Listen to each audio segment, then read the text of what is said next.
P0303 may point to a cylinder-specific misfire. On this truck, that can show up as a rough idle, a shake, reduced power, or a check engine light.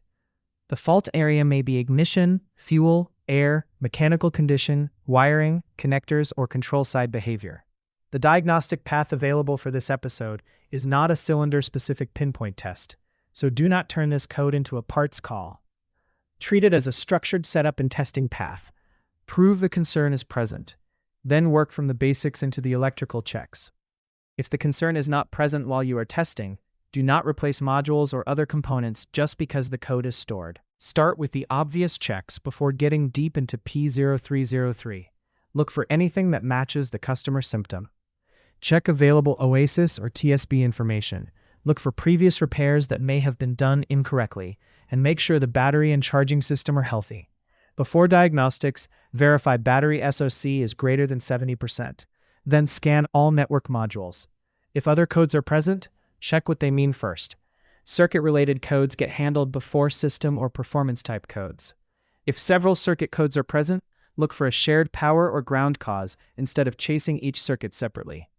From there, inspect harness routing and damage, fuses, circuits, connectors, component connections, vacuum and intake leaks, hose routing or blockage, fuel quality and fuel system damage or leaks, coolant and oil condition, and exhaust damage or restriction. When you connect test equipment or jumper wires at connector pins, use Rotunda Flex Probes, NUD 105R025F, or Terminal Probe Kit 418S/035. So you do not spread or damage terminals. Pin fit matters. Use the mating pin and feel for normal separation force. If the connector shell, guide, or retainer adds drag while checking a small terminal, remove the pin from that piece as needed, so you are really checking terminal fit. A damaged pin will have very low separation force. Damaged connectors, pins, or terminals should be replaced. Use the scan tool to read PID input values, output states, and diagnostic states from the modules on the network. Data logger information can let you watch the circuit or operating state without tearing the truck apart first. When output command PIDs are available, use them when they apply, but understand normal module function before judging the result. Make sure programmable parameters are set correctly for the function you are testing. When a DTC is directing the job, resolve that code first before continuing with symptom chasing. Test the inputs, both hardwired and networked. Then test the outputs, and check for module software updates. If output state control can activate a component normally, that points you back toward analyzing the inputs rather than condemning the module. Poor testing is how unnecessary module replacement happens. Also, do not put power or ground directly to module-switched components with jumper wires unless the directed test path specifically calls for it. For power-providing circuits, do not rely only on voltage with the load disconnected. That can find an open, but it can miss excessive resistance. On circuits carrying approximately 200 to 1000 milliamps, load the circuit with a 250 to 350 milliamp test light and measure voltage with a DMM while the light is connected. If the voltage drops during that loaded test, suspect excessive circuit resistance. Conductor sizes 24 gauge, 0.5 millimeters or smaller, are generally used to carry approximately 1000 milliamps, 1 ampere, or less. For circuits carrying more than 1 ampere, load the circuit with a similar current device, such as a brake light bulb. A voltage reduction during loading again indicates excessive resistance. Conductor sizes 20 gauge, 0.8 millimeters or larger, are generally used to carry 1 ampere, 1000 milliamps or more. For higher current circuits, voltage drop is the better test. On ground-providing circuits, measure voltage drop while the component is operating or while it is being commanded to operate. Use an ohm meter only with the battery disconnected, because normal voltage on the vehicle can corrupt the reading.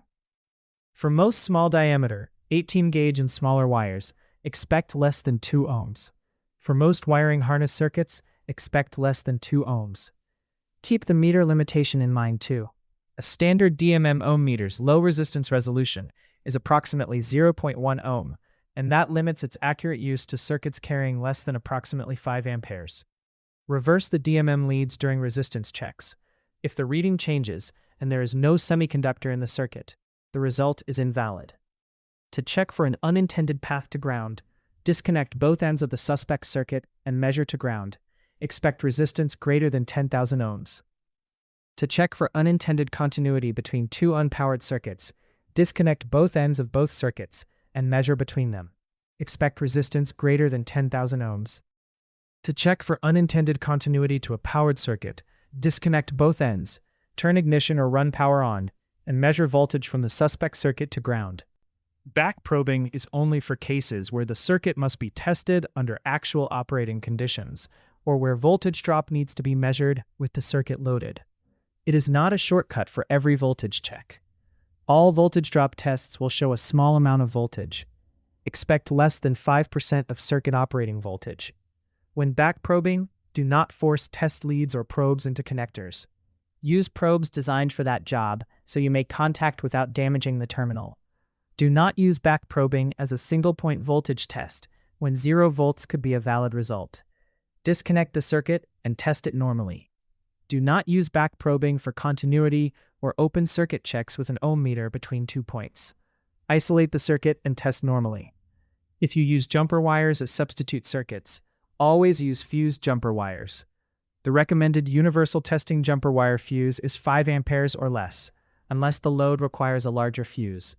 Use flex probes or an equivalent tool to protect terminals, but remember flex probes are not intended to carry high current greater than 5 amperes. Follow the jumper connections carefully so you do not damage the component or harness. For a voltage drop measurement, connect the voltmeter at the beginning and end of the suspect circuit. Operate the circuit or at least attempt to operate it, because power has to be on and available to flow. Follow conventional current flow when you choose meter polarity.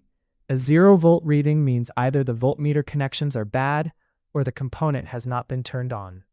A small amount of voltage is normal circuit loss. In 12-volt circuits, normal voltage drop is usually less than 0.5 volts, and expect less than 5% of circuit operating voltage. Voltage indications greater than 0.5 volts indicate abnormal voltage loss. For a voltage in, voltage out test, connect the negative meter lead to ground or the battery negative terminal. Operate or attempt to operate the circuit. Then use the positive meter lead to measure the power side of the load and the ground side of the load. The power side should be within 0.5 volts of battery voltage. The ground side should be greater than 0 volts, but less than 0.5 volts. A reading of 0 volts or source voltage indicates an open circuit. Keep verification separate from testing. Once the actual fault is found and corrected, verify the repair and confirm P0303 stays gone. If the fault is in a circuit, do not just add a new parallel wire and move on. Find and examine the failure so the root cause and any adjacent wiring damage are handled. The takeaway is simple.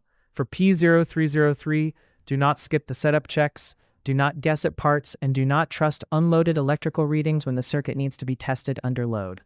For more diagnostic training, visit STECDiagnostics.com.